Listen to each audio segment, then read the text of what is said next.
Hey everybody, how are you today? And excuse me, today in the Big Bold Life and Biz show, business edition, the Big Bold Life and Biz show, Bold Life and Biz. We're going to be talking about selling, how to sell without feeling sleazy or icky or uncomfortable or feeling like you're pushing or twisting somebody's arm or having them feel uncomfortable. I think one of the biggest pieces of the puzzle around selling is, what is your definition of selling, right? What do you think of immediately when you think of someone who is selling to you, right? I mean, does that bother you? Do you feel that they are imposing something onto you? I think this is one of the biggest pieces of the puzzle when we are thinking for ourselves about selling. So let me say those things again, and I want you to really think about this, because here's the key. You being able to identify your issues related to selling will be the difference between your success and your failure to create a sustainable, profitable, let me say it again, sustainable business. That's the truth.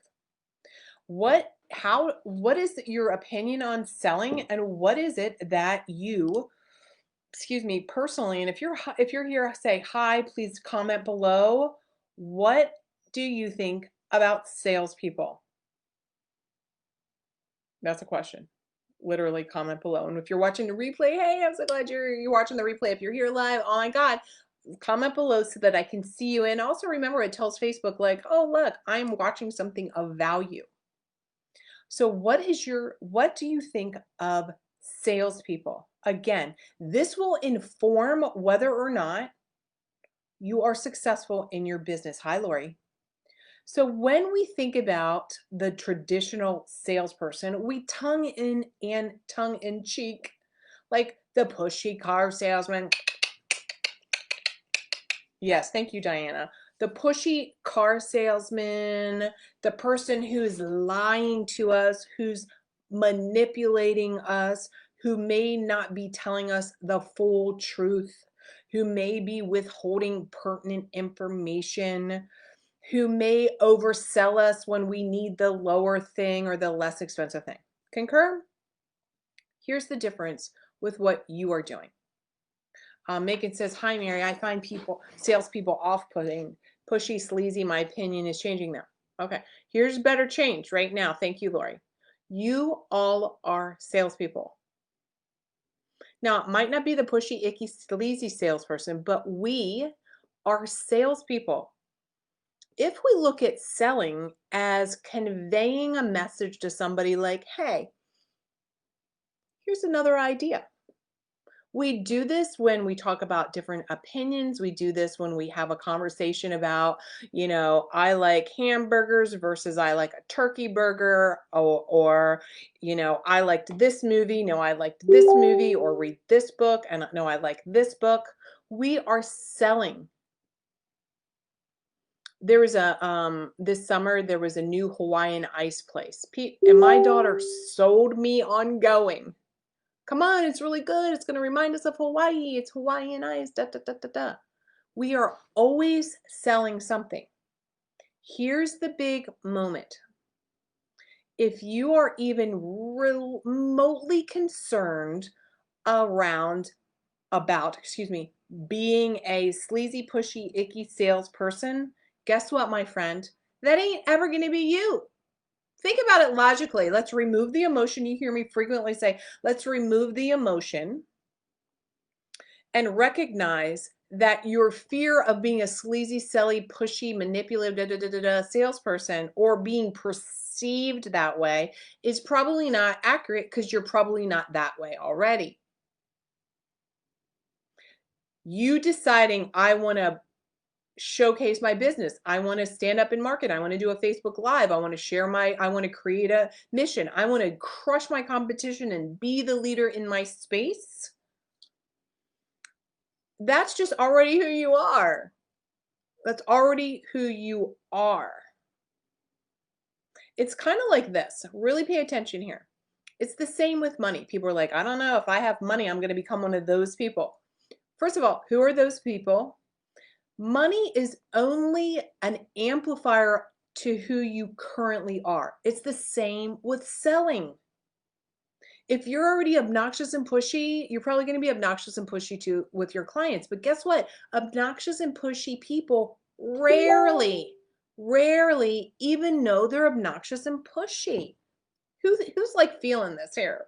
Who's getting this, right? Who is having a moment where you're recognizing like, oh my God, you're totally right. I am not a pushy person.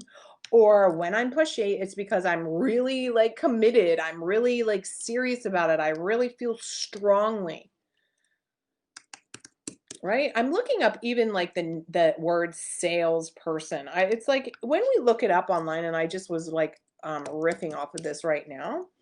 You know, it's like, and I can't screen share because we're not on Zoom, but immediately like tacky, you know, sleazy salesperson, if you Google that, it's always like, here's the difference. When you're selling what you're doing, here's the thing. If you feel strongly that you have fears around being pushy, that Sally Jane is going to think, oh my God, you're so pushy. She's so pushy. So what? Also, so what? Think about it. I'm here talking to you about crushing your, you know, your industry, being the leader, making a lot of money, making a difference in the world, creating wealth. If somebody thinks you're being pushy, guess what she is not? She's not your ideal client. Your ideal client wants what you have to offer. Your ideal client wants you to sell them something. They're waiting to buy from you, right? Some of you on here, you're like, you've been like, your hand was raised. Here's the other thing. Now, here's the mindset moment for you as well. Why is it that you think that you have so much power over another human being that you will be able to manipulate them into buying your thing?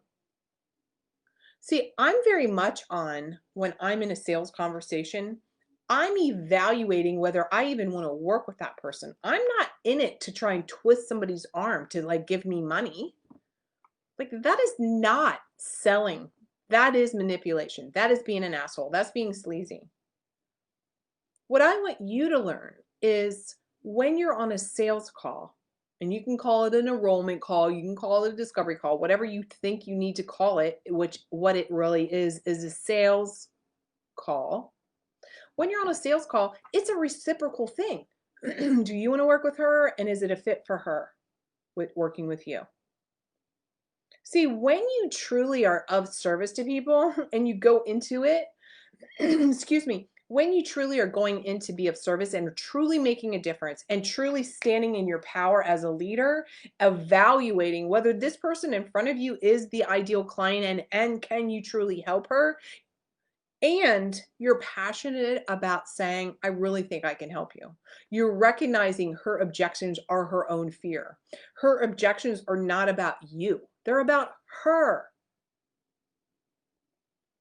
When you stand in strong and allow her to lean in a little because she's afraid, because let's be real, when you're investing thousands of dollars and you may never have done that before and you're investing with a coach thousands of dollars, there's a little moment there where there's probably a little bit of freak out no matter how excited you are, right? I know some of you, when you've worked with me, it's like you're a little freaked out, but you were so excited as well because you knew in that moment, that magic, beautiful, transformational moment, that you have said yes to you, not to me. It's the same with your clients on their sales calls with you. You are sharing, you are selling, hey, I can help you. Hey, I can help move you through some of your own fears and obstacles. It's and let's even go back to, right, the sleazy salesperson car guy. The last time I bought a Tahoe, well, first of all, because I'm a salesperson, like most of the time you can't pull anything over on me because I know what you're doing. But you know, it's like Most people already know what they want to buy when they walk in the door. When I walked in, I bought my Tahoe. I already knew I wanted the Tahoe. I just wanted to make sure they had the one with the like the little black bow tie thing on it. The same with my Jeep, the little Jeep Gladiator, which is the little like pickup truck. Like I already knew which one I wanted. Nothing was going to change my mind. What if your clients are the very same thing? Hey, Celine, thank you. So true, powerful. Yes. So let's summarize today so that you can have a different relationship with the idea of you are a business, meaning you are a salesperson. Number one, if you think you're going to be pushy and sleazy and slimy, first of all, you're probably not in my community because people like that, they're just not, they're not attracted to my like strong personality, right? Like people who are like pushy and slimy, because I'll call them out. That I don't even have that in my world. So if you're here, you're not that person. If you're concerned about being pushy or sleazy or slimy, you're probably so like almost to the other extreme, which you probably need to be more direct. With some clients, I'm like, you need to be more direct, huh? Because you're out of your fear of being too pushy, you're pulling back so much that your client is not confident and you know what you're talking about. Think about that for a minute. I've had clients share with me their sales calls and I said, did you say like, is there any reason why we can't get started? It sounds like we're a good fit. Tell me why you'd like to work with me, Sally Jane. And they're like, no, I didn't want to be pushy. It's like, when you go too much to the other extreme, that's why you're not selling, because your client doesn't see that you want to work together. You don't want that. They don't see that you want that relationship. When you're like, well, when you're hesitant, they feel that, and that is an unconscious decision for them. Unconsciously, they're reading it. Reading that energy of you pulling back because I don't want to be pushy. Here's the last thing, and this is how I'll end today. I want to press you. I want to push you. I want to sell you on this last idea. Ready?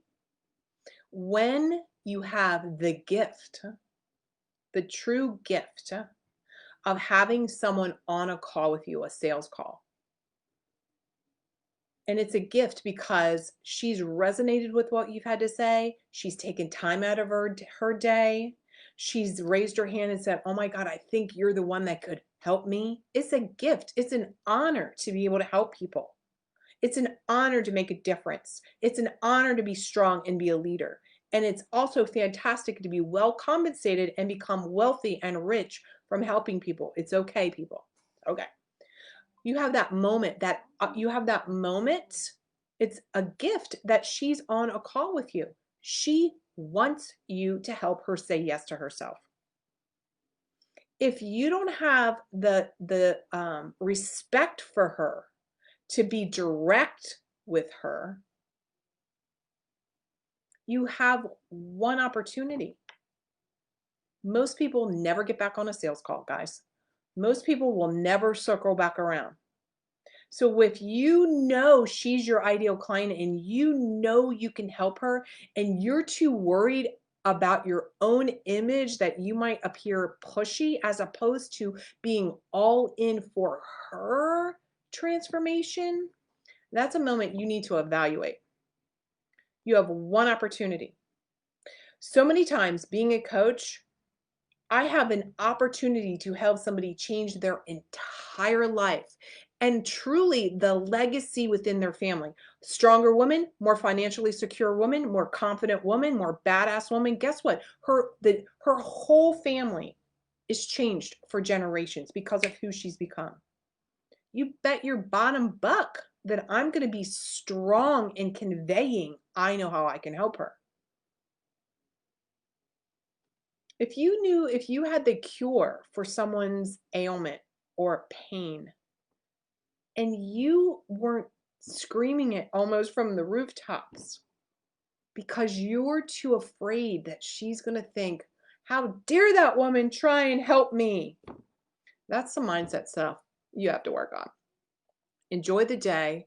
Really think about it. Say the words, I'm a salesperson, and be proud that you have an opportunity to sell someone your services that will change their entire life.